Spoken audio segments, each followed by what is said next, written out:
Hello everyone, I'm Dr. Ashish Reddy, consultant microsurgical andrologist, Androgen Hospitals, Begumpet, Hyderabad. ఈరోజు మనం హెమాటోస్పర్మియా అంటే ఏంటి అంటే వీర్యంలో రక్తం రావడాన్ని హెమాటోస్పర్మియా అంటారు. ఇది ఎంత కామన్, ఇదేమైనా ఈ రక్తం వస్తే మనం భయపడాల్సిన అవసరం ఉందా లేదా దాని గురించి డిస్కస్ చేస్తున్నాం.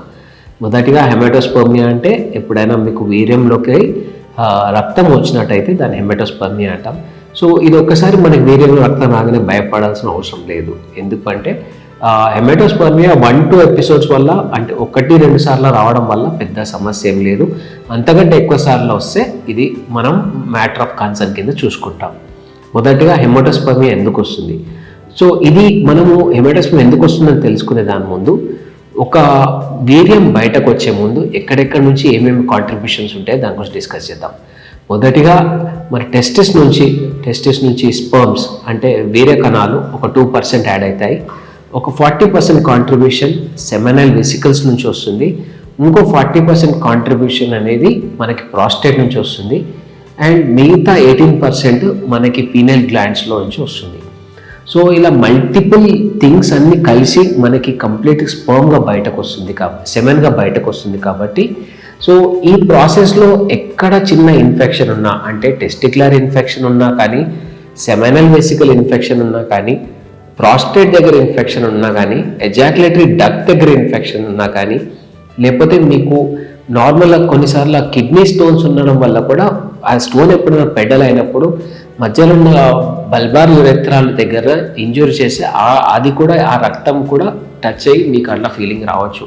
ఫస్ట్ ఇలా వచ్చింది, ఒక 1-2 ఎపిసోడ్స్ అలా వచ్చింది. సో ఫస్ట్ మనం చేయించుకునే కామనెస్ట్ టెస్ట్ చూస్తే ఒకసారి వీర్యాన్ని మనం కల్చర్కి పంపిస్తాం. కల్చర్ అంటే ఏంటి అంటే ఇన్ఫెక్షన్ ఉందా లేదా, ఈ వీర్యంలో ఇన్ఫెక్షన్ ఉందా లేదా కల్చర్ చేస్తే మనకి ఒకవేళ వీర్యంలో బ్యాక్టీరియా ఉంటే దాంట్లో ఏ రకమైన బ్యాక్టీరియా ఉంది, దాన్ని ఏ రకమైన మందులు ఇస్తే మనకు ఇంప్రూవ్మెంట్ అవుతుందో దాన్ని మనం సెట్ చేసేయచ్చు.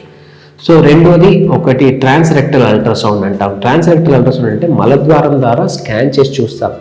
అంటే ప్రాస్టేట్ నుంచి ఏమైనా ఇన్ఫెక్షన్ ఉందా, ప్రాస్టేటైటిస్ ఏమైనా ఉందా దాన్ని ఖచ్చితంగా రూల్ అవుట్ చేసుకోవాలి. సేమ్ టైం మీకు సెమినల్ వెసికలైటిస్ ఏమైనా ఉందా అంటే సెమినల్ వెసికల్స్ నుంచి కూడా మనకి కరెక్ట్ అవుతుంది కాబట్టి అక్కడ కూడా ఏమైనా ఇన్ఫెక్షన్ ఉంటే కూడా ఈ రక్త కణాలు వచ్చే ఛాన్సెస్ ఉంటాయి. థర్డ్ మనకి బ్లాడర్ నుంచి ఏమైనా ఫ్రెష్ బ్లీడ్స్ ఏమైనా వస్తున్నాయా అది కూడా మనం చూసుకోవాలి. ఎందుకంటే ఎనీ చిన్న స్టోన్ కానీ ఎనీ చిన్న సిస్టైటిస్ అంటే బ్లాడర్లో ఏమైనా ఇన్ఫ్లమేషన్ ఉన్నా కానీ ఇలాంటి బ్లడ్ వచ్చే ఛాన్సెస్ ఉంటాయి. సో దీనికి భయపడాల్సిన అవసరం లేదు. ఒకసారి మనం ఇన్వెస్టిగేట్ చేసుకోవాలి ఎందుకు ఈ ప్రాబ్లం వచ్చిందో. మొదటిగా యూరిన్ టెస్ట్ చేయొచ్చు, యూరిన్ కల్చర్ చేయొచ్చు. దాని తర్వాత వీర్యంని కల్చర్కి పంపిస్తే ఆటోమేటిక్గా ఇన్ఫెక్షన్ ఉందో తెలియదో తెలుస్తుంది. ఒక అల్ట్రాసౌండ్ ద్వారా అంటే ట్రాన్స్రెక్టల్ అల్ట్రాసౌండ్ ద్వారా మనకి ప్రాస్టేట్ కానీ సెమినల్ వెసికల్లో కానీ ఇన్ఫెక్షన్స్ ఉందో మనకు కంప్లీట్ క్లారిటీ వస్తుంది. అంటే మనం ఎక్కడ ప్రాబ్లం స్టార్ట్ అయిందో అక్కడ దాన్ని తెలుసుకుంటే మనకి ఈజీగా ట్రీట్మెంట్ అయిపోతుంది. సో వీర్యంలో రక్తం వస్తే ఎటువంటి సమస్య లేదు. అది ఎటువంటి క్యాన్సర్లలో చాలా రేర్ రాదు.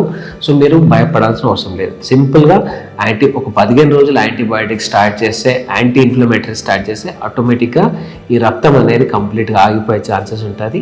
దీంట్లో భయపడాల్సిన అవసరం అస్సలుకే లేదు. మీకు ఫర్దర్గా ఏమైనా డౌట్స్ ఉంటే కింద కామెంట్స్లో తెలియజేయండి, లేకపోతే వచ్చినట్టు కలవండి. Thank you so much.